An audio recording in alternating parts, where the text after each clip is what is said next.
Hey, welcome back. Project 38, Ranger Sprocket here. We're at the fire department today. We just got back from an elementary school in our community where we went down and presented and taught fire safety to these children. Hopefully gave them some skills and some lessons to help them not become a statistic into this and being burned by fire in a house fire.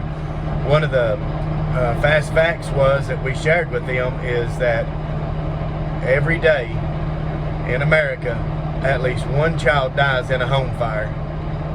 And if you think about that, every day at least one, and at times it's multiple.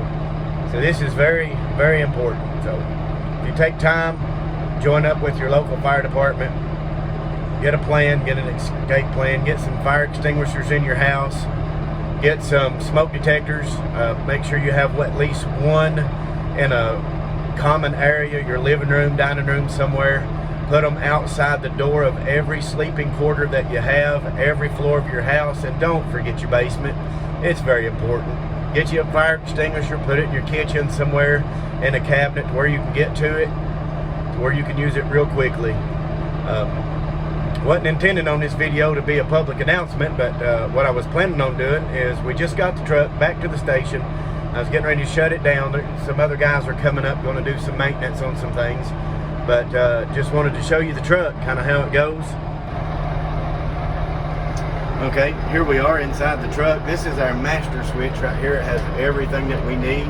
We keep everything turned on. So all that we have to do when we have a fire call is just hit that master switch right there. It lights all the exterior lighting up. All of our emergency lights turn on, everything at one time. At nighttime, we would hit this one right here too for our headlights and our wigwags, but this daytime I've had them turned off. So that's the master switch, that lights everything up. I'll leave that going temporary. Down here we have the controls to put the truck into pump gear. Pretty much you just have to follow the instructions on how to put it into pump and make the truck pump water. If this one is lit, the red one, pump is not in gear. If it lights up green, the pump is in gear. Easy as that. Easy pie. And here we just have a regular gear selector like we normally would in any car. We're driving down the road in a fire call or anytime we run into 1-4 range. Our master switch for our batteries. Right now we have them both turned on.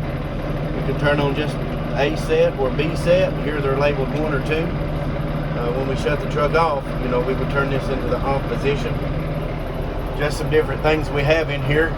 We have a AED defibrillator. It stays in here. Operator has a vest. We have some two-way radios for some short communication around the truck, around the station, different things. Flashlights. There's our siren, our inverter power switch right here. This is my fire radio. We have a couple thermal imaging devices. As a matter of fact, that one's turned on. Let's turn that off. We have 2 thermal cameras right here and there. We'll demonstrate them.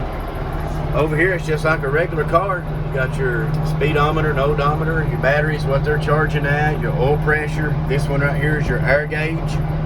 Let you know how much air is in the tank. Fuel gauge. This truck is perpetually stuck on empty, but I happen to know the truck is full. We'll fix that one day. Water temperature, coolant temperature. This is our tachometer. You do have signals in these, signal switches, just like you normally would. So that's kind of what the inside of a truck looks like. And by the way, I was wearing my seatbelt. Insurance won't cover us if we wreck a truck and don't have it, and we don't have seatbelt on. It won't cover us. The lights are really going wide open on this truck, but because of frame rate, cameras and video, I don't know how they do it in the movies, but you can't hardly see these lights just flash every moment, every few moments. Just can't capture it. So this is our fire truck. It's been a very nice fire truck. It's a 1982 Mack. The chassis of this truck was at ground zero during 9/11. Since then, it's been refurbished, a new cap put on it. It's been a fine truck. We really like it. This is our pump panel right here. This right here makes this truck pump water, or regulates where the water flows to. And looking at all these dials and all these levers, it seems real complicated. But once you learn it, every gauge has a lever. So front cross lay, rear cross lay, rear, front bumper. Everything is color coded and labeled. That way you know what to do. All you have, to fill the tank, to turn on the panel lights there in the dark, tank to pump, everything has a purpose. Just out rolling around today trying to help some children. Just want to let you know the Lord's coming back. If you're not ready, you need to get ready. You need to build an altar. The Lord's coming back in an instant, suddenly, surely. We can see the civil unrest in our country right now. We can see what's going on in these college campuses. There's some really confused people out there. We need to pray. We need to be praying for our country. We need to be praying for our leaders. Whether you like who's in there or not, we need to be praying for them. It's biblical. You need to build yourself an altar. If you're saved, then fantastic. Stay saved. Because the scripture says it's he that endured to the end that shall be saved. So hold on and endure. Be the work of a Christian. Do what you need to do. Join your local fire department. I'm sure they could use some volunteers. We sure could. But we just wanted to show you the truck here just a little bit. Some other things coming up in the future.